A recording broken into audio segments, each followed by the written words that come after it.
Okay, the session is now being recorded. And my name is Michael Fritz. I'm with SlimCD, and we're going to go over the functionality and the aspects of the system that you will have access to as a SlimCD customer. We'll be covering mostly the web portal, that's where all the activity can be found, all the transactions can be processed. Any loaded information will be found here as well. As a SlimCD customer, you do have access to other aspects of credit card processing and ACH processing. In addition to our web portal, I'll click on the support link at the top. You will have access to desktop software. It's an optional download if you'd like. The link for it is on the left-hand side of our support page. And on the right, there are mobile apps available for iOS and Android. So if you would like, you do have access now to a smartphone app that will allow you to process transactions and see basic reports. In addition, on our support page, there are video tutorials if you want to see a quick refresher of basic functionality of the system. The video tutorials page has 1 to 2 minute videos discussing basic functions for processing a transaction, voiding or crediting a transaction, seeing your batch report, creating users. So if you just want a quick reference, that's available to you. Also on the support page, there are download links if you would like our full documentation on any aspect of the system. Those are available as well. The contact link in the upper right will take you to a place where you can see our phone number and email address for support. Our phone support is 24/7. You're welcome to call us at any time if you have questions, or you're welcome to shoot us an email as well, or even just fill in this contact form to send us a generic message. One other thing to note, if anyone here does card-present transactions, we do have hardware available, including EMV hardware that is now available to you. If you would like to go to buy hardware, these devices here I'll be demonstrating today. The Augusta is a great way to take card-present chip card transactions. It just plugs into any USB port, insert the card, wait about 2 seconds, and it'll process a full EMV transaction. It's great for anyone who does card present and wants an EMV compliance. We do also have PIN pads available for those who want PIN debit or even signature capture. Also on this page, you can purchase magstripe readers if you'd rather go that route. We also have mobile readers available. The reader here does work on iOS and Android. So with our free mobile app, you can process using that card reader. From slimcd.com, you will have a client login link at the top, and that's where you can log in with your client ID and password. Your client ID will be a 5-digit number. That will be the master login to the account. If you would like to create other usernames and have other people log in with separate permissions, separate passwords, all that stuff, we'll go over how to set that up in a little bit. Anyone who's a clerk who's not logging in as the administrator will use the same page to log in. They'll just enter their username instead of the client ID. Once you log into the system, you have access to the main menus and quick statistics. Your main menus are across the top: account, configuration options, fraud control, all the way over to VPOS, which stands for virtual point of sale. Whatever menu you are currently in is highlighted yellow and will show on the left-hand side. By default, when you first log in, you'll see the stats menu. This is where you can find a number of different reports. Finally, across the bottom, you have access to quick action buttons, including quick statistics, your in-depth transaction search, your batch reports, and charging a card. Charge a card will take you directly to the virtual point of sale. We'll start with that. Your account may look slightly different depending on how it is set up. What I'm in right now is a card-present account. It has the swipe card field that's used with the Augusta reader or a magstripe reader. If you do card not present, then your account, your virtual point of sale will not have that field, and it will look slightly different. So don't worry if yours doesn't look exactly like this. They function the same way and they have the same options, with the exception of whether or not you can use a card reader. To process a payment, simply enter the amount that you're going to charge. You have the option of an invoice number, which can be anything. It can be a note or any additional information you want to have as part of the transactional data. If you're using a card reader, you can simply insert the card into the reader while the cursor is blinking in the swipe card field. When the reader beeps, it will automatically fill in the information from the card, and when it's done, you can see it refresh and pull the name off the card as well as the card number and expiration date. At this point, for a full EMV transaction, all I have to do is submit, and the transaction is processed. The system offers to print a receipt if you'd like. You can also click the duplicate receipt button to pop up another copy and have that printed as well. Or you can email a receipt if you would like to send a receipt to your customer by email. New transaction takes you back to the virtual point of sale. After you're doing card not present, your virtual point of sale will look more like this. It will have the additional information that you want to fill in when processing someone's transaction. If you have name, address, all that information, you can fill it in.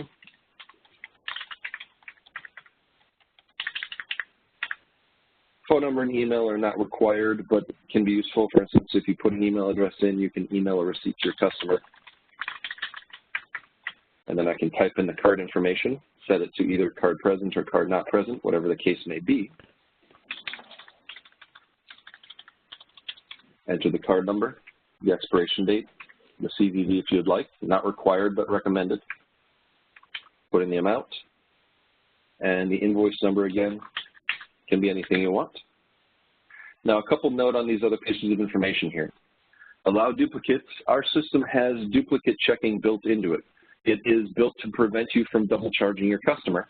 So if you try to run the same card for the same amount with the same invoice number twice within a 1 hour period, we will stop the second transaction as a duplicate. If you are intentionally charging the customer again, checking this box will make us allow the transaction through and turn off duplicate checking for this transaction, basically. You have a flag for whether or not a transaction or a card is a business card. You don't have to worry about whether it is or not. You don't have to know if the card is a business card. We will automatically detect if it is, and if it is a business card you're processing, we will prompt for the additional level 2 information automatically. And I have put in a business card, so we'll see how that works in a moment. Offline authorization code is only used if you have to call and get a voice authorization from an authorization center. So you will probably never enter an authorization code here. Once you fill in the information for the transaction and submit, the transaction will process, and in this case, our system did detect that I entered a business card in the test account, so it wants level 2 information, purchase order, which can be anything you'd like, and sales tax, which is informational only. Putting sales tax here does not alter the amount of the sale. This information is sent to the customer's issuing bank and will show up on their statement. Again, this is only if we detect that the card is a business card, and filling in this information qualifies the transaction as a level 2 transaction, so we recommend you put something in these fields if they appear. Once I confirm, the transaction is processed. Again, I have my receipt automatically offered to print, or I can email a receipt to the customer. In this case, I had already entered an email address, so it's already there. If I check the keep a copy box, it will also send a copy of the receipt to me as well as to the customer. For those of you who are having Vault records imported, so data that is being loaded into the system, Vault records will be found as customers under our invoicing system. Click the Invoices link at the top to bring up the Invoices menu on the left-hand side. And here we have Manage Customers. Customers is a place where you can store customer contact information and credit card information. To add a new customer, you click the Add Customer button up at the top. Each customer must have a unique customer ID. No other fields are required. You're welcome to put whatever information you'd like in the contact information fields. There are some custom fields if you want to put specific data in there, and a notes field down at the bottom. If you have customer information being imported, whatever we get will automatically be filled into the fields here. You can search for a specific customer by a number of different factors, including customer ID, name, phone number, email address, or the 3 custom fields. Once you find a customer, in your list, you can click on them to bring up the details. For each customer, it'll show the contact information on the left, and on the right, it will show the card on file information. In this example, I've got a Visa, and I can see the last 4 of it, as well as an American Express and a Discover.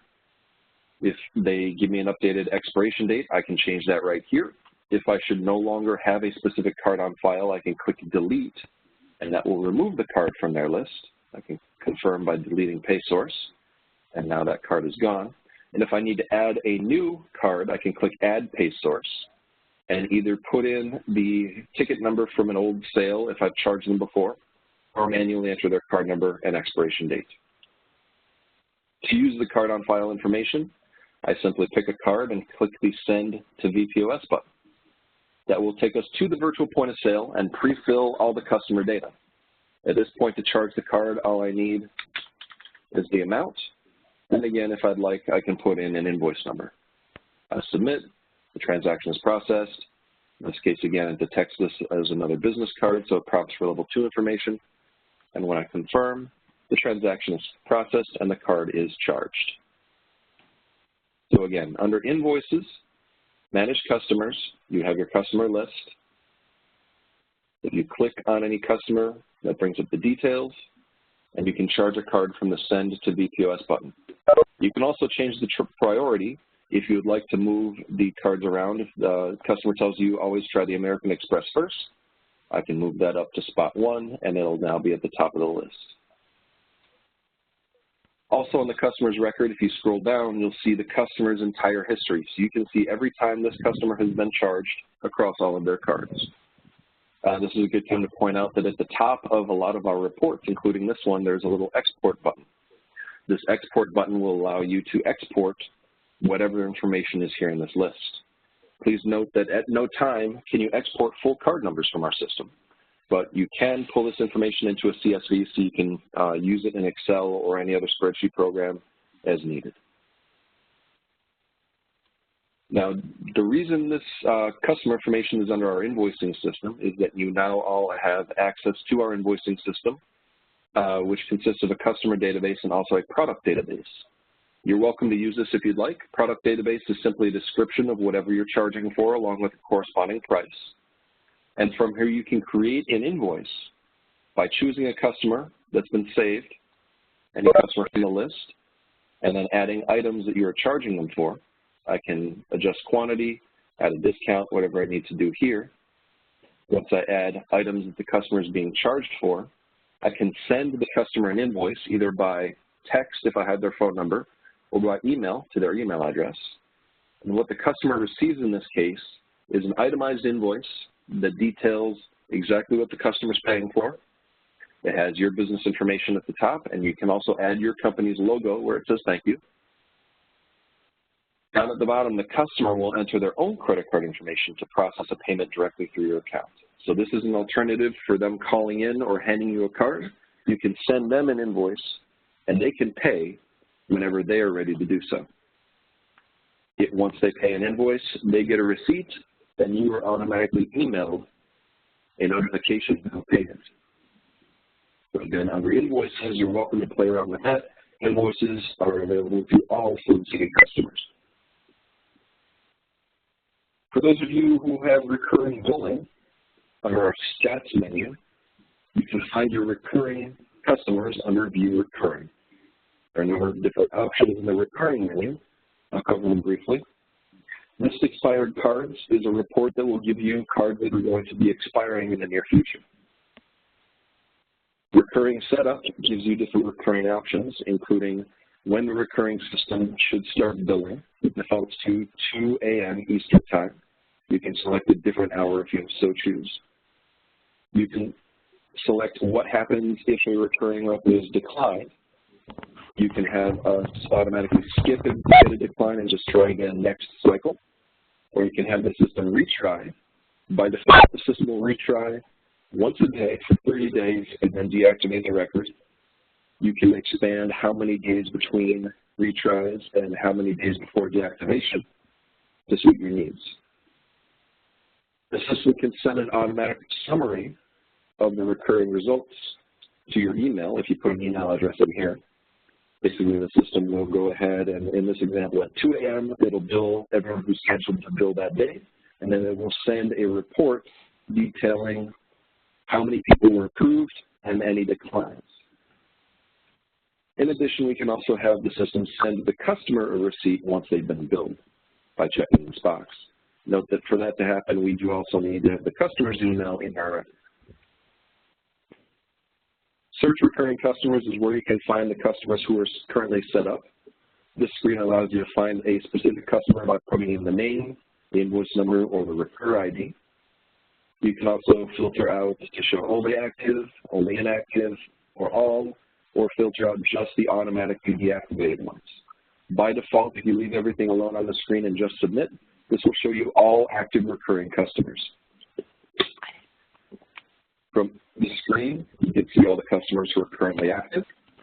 If you click on any one, it'll bring up the details and it's set to where you can change the schedule on which the customer is billed. You can also change it from active to inactive if you need to deactivate a record. You can put whatever name you'd like in here. The name will show up on the record every time it's billed, as well as the invoice number. Here's where you can enter an email address, so you can send an email receipt to the customer. Here's the amount that will automatically be billed every cycle. And on the right is a cycle. Monthly is the most common, but we do support a number of different cycles, everything from daily to weekly, all the way up to yearly. Once you select the cycle, you set which month it's going to bill if it's less frequently than once a month. For monthly, you'll just leave this at 0. For day, you select which day of the month the system will bill. For weekly, you select the day of the week. In this case, I'm going to use the 15th of the month as an example, and this will start billing monthly on the 15th of the month that you select. So I'm going to select September, and this will make the system automatically start billing this customer on September 15th. You can also set a number of payments. If you set the number of payments to 0, the system will automatically bill the customer every month until you turn the system off. If you set a number of payments, we will automatically count down and automatically deactivate once the number of payments is reached. So if you're doing an installment and a customer has 12 payments, you can set this to 12, and it will bill the customer 12 times. Again, if you leave this at 0, the system will just keep billing them until either it gets a number of declines, as discussed before, or until you go in and set them to inactive. Once you update, the system is saved. Show recurring activity will show you a breakdown of what has happened each day. I can expand this to see a number of different days if I want. So I can see counts for who's been billed how many times each day. So in this example, on the 12th, we would bill one person for $2. On the 13th, we billed 2. On the 14th, 15th, and 16th. So every day, someone has been billed by the system. You can see your totals here. And if you want to see who's been billed, you can click on a line to see more details. So if I click on the 15th, where 3 people were billed, there is a list of those people. And from here, I can pull up and click in and see the details of the transaction. Show recurring schedule will show you what is scheduled to happen for whatever cycle you specify. This is where I recommend you go if you do have recurring being imported, because this will give you an overview of what data we have been given. So for monthly, in this example, on the 1st of the month, we're billing 14 customers for $851.50, et cetera, all the way through. We can see the total for the month with the total that will be taken in. If you want to see who's in each group, again, you can just click in. And for instance, 14 people on the 1st, here they are. Here's when they will be billed. You can click into the details and make any changes if needed. Just like with the customer record, if you're looking at a recurring record down below, you will see the history of this card's recurring payments. So you can see how many times the customer has been billed in the past while you're making adjustments to these records. So that is our recurring billing engine. Just a note, if you click the Slim CD logo in the upper left, it will always take you back to the main sign-in screen. So again, from the Stats menu, you can go to View Recurring to see your recurring records. From Invoices, you can go to Manage Customers to see your saved customer information. Now, clicking Search Transactions will take you to your in-depth transaction search. This is where you can see what's been going on up to the second in the system. If you're looking for a specific transaction, you can search by name, by email address, by amount, by last four, or a number of other fields.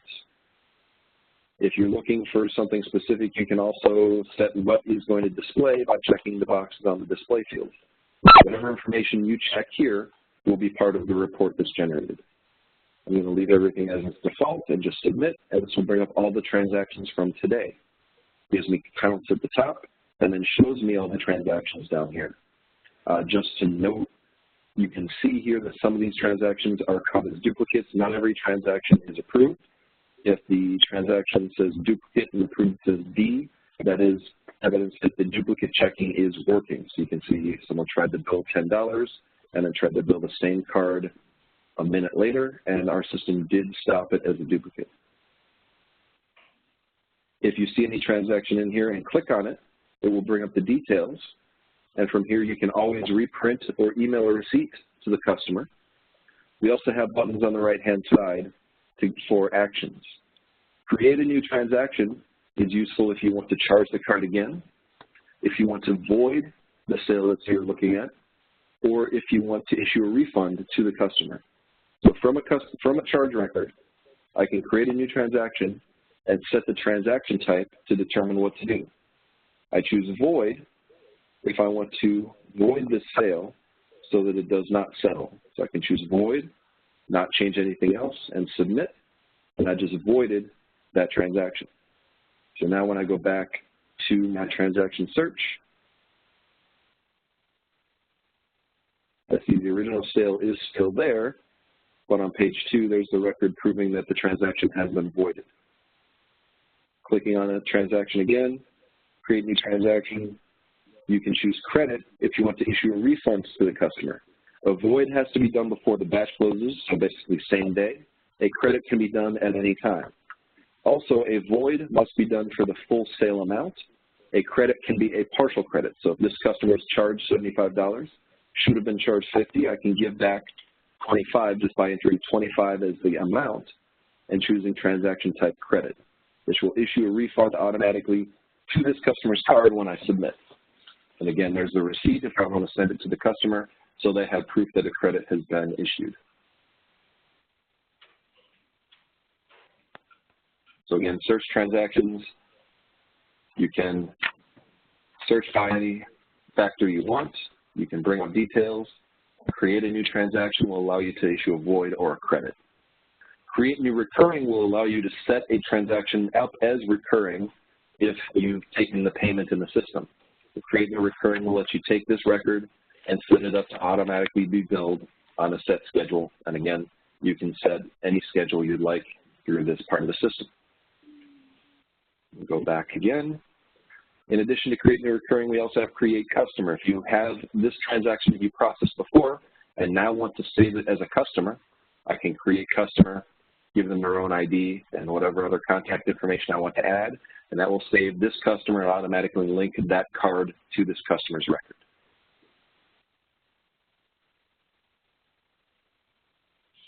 A couple of the configuration options you'll have access to. If I click config at the top, that on the left-hand side gives me access to the configuration options. We'll start with batch close time. Our system automatically will close the batch for you once every 24 hours at the time of your choice. By default, all new accounts are set to midnight Eastern time.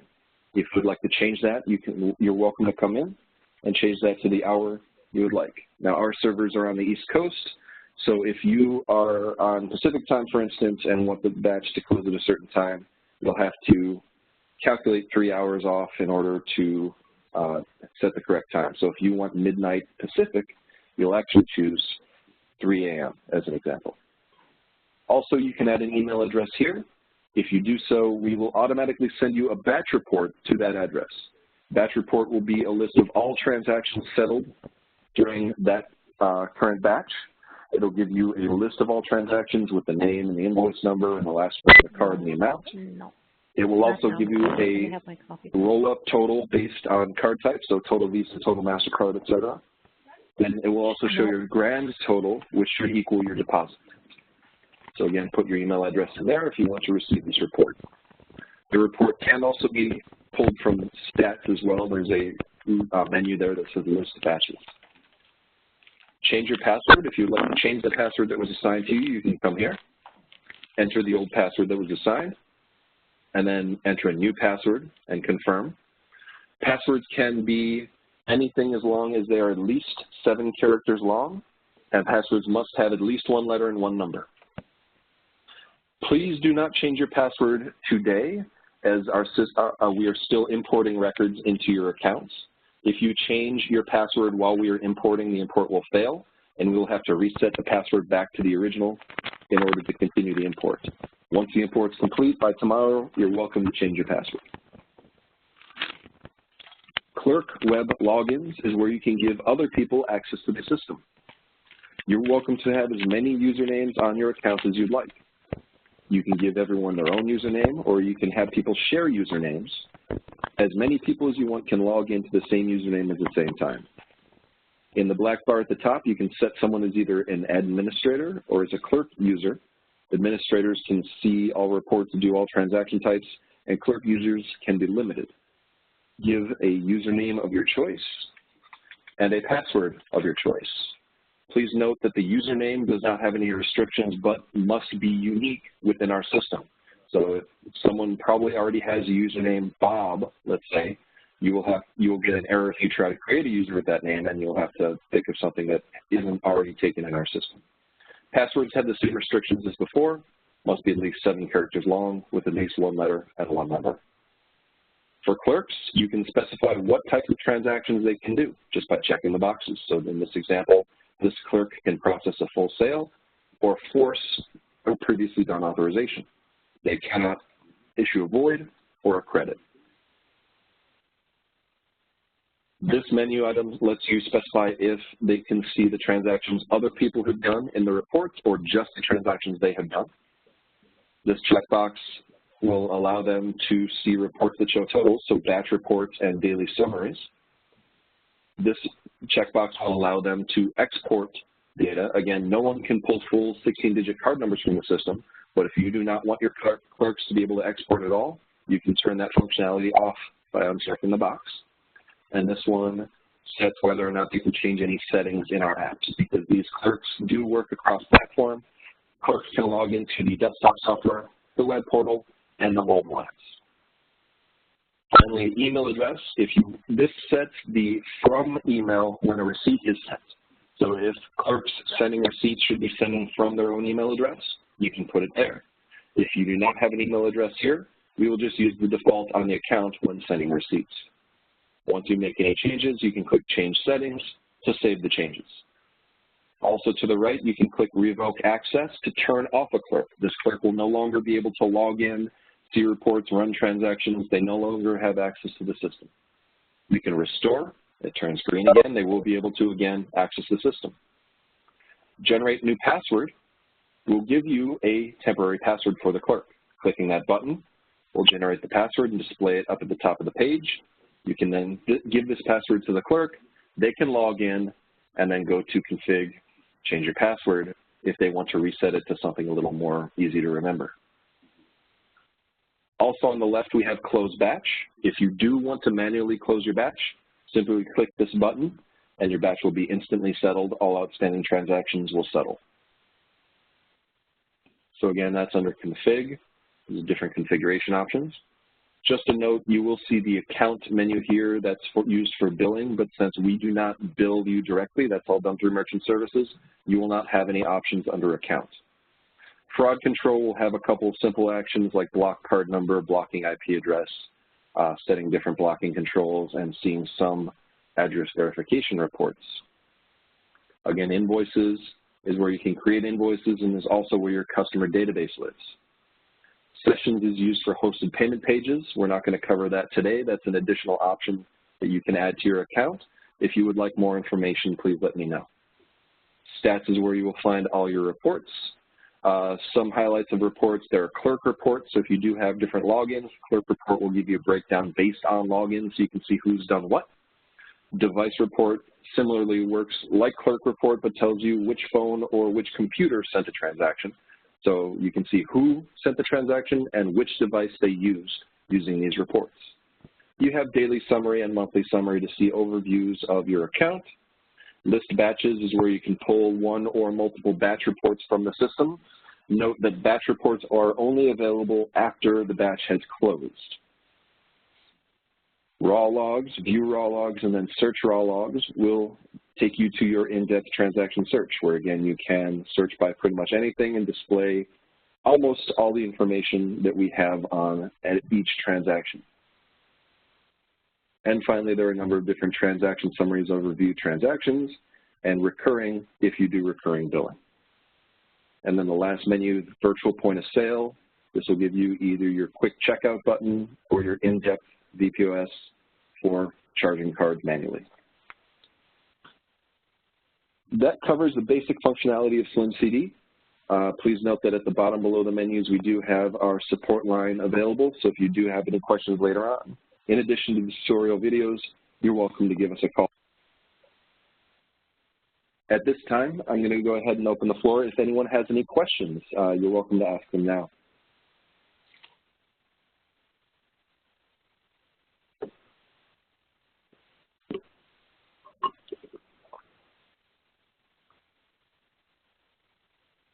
Again, does anyone have any questions about any aspect of the system or the conversion or anything else?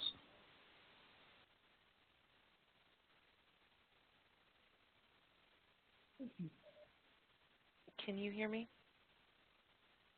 Yes, you're faint, but I can hear you. Okay, sorry about that.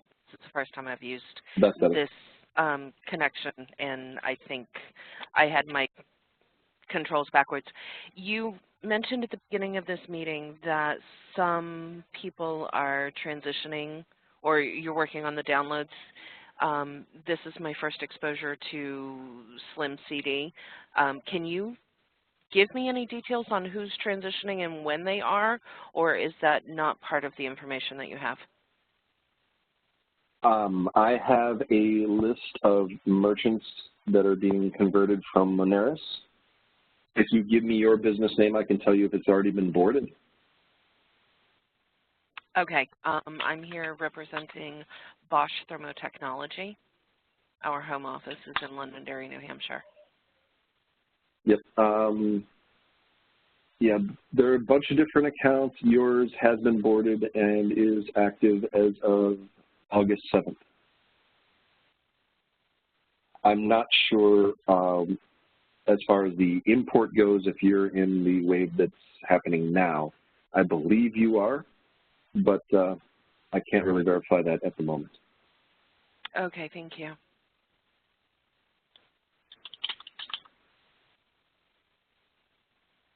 Other questions?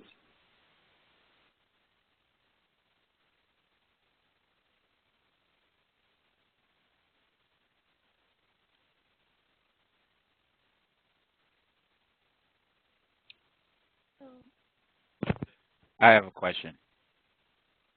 Yes. Can you hear me okay? Yeah, so I can. And I'm from Bosch, the Freud section of it, which is PT&F.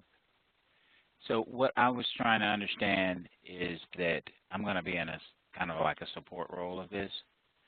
So the system that we were given originally, as far as what was going to take place or take the place of Moneris, will we not be using that as well? I mean, how does that tie in with the Slim CD? I'm trying to understand how that all works together.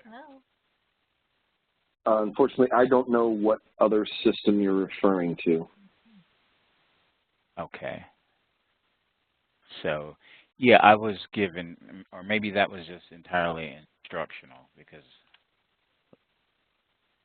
I'm a little kind of like confused about how. As far as I know, this is what you'll be using, and for you guys, there are some additional aspects of the system that I didn't cover today that will be added to your specific accounts. I believe you will be using a hosted payment page to send payment. Right. links So this was with this hasn't been set up yet.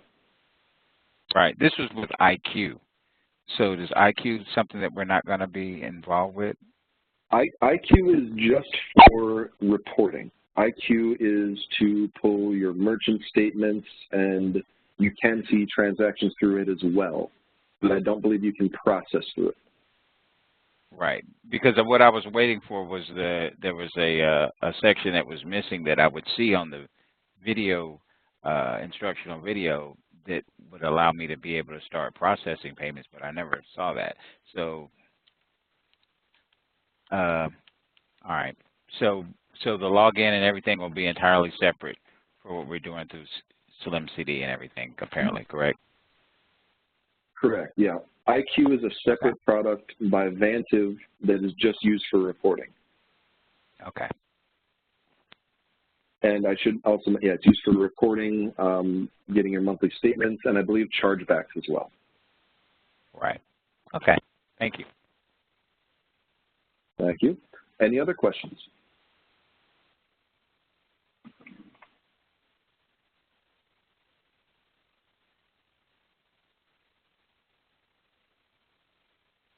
I have another one real quick, please. I believe I remember hearing you say at the beginning of this meeting that all of your steps and everything is being recorded. Is that going to be out on the web? Is it going to be sent via email? How will we be able to use this as work instruction, job aid, or reference material? The recording will be available at the same website you used to join here today. So slimcd.com/conversion2. If you click on these past links, so the ones for dates that are already in the past, those take you to the YouTube video that has the recording of that session. So this specific meeting will be the August 16th link once I have it done. Perfect. Thank you. Thank you for the question. I'm going to actually go ahead and stop the recording now.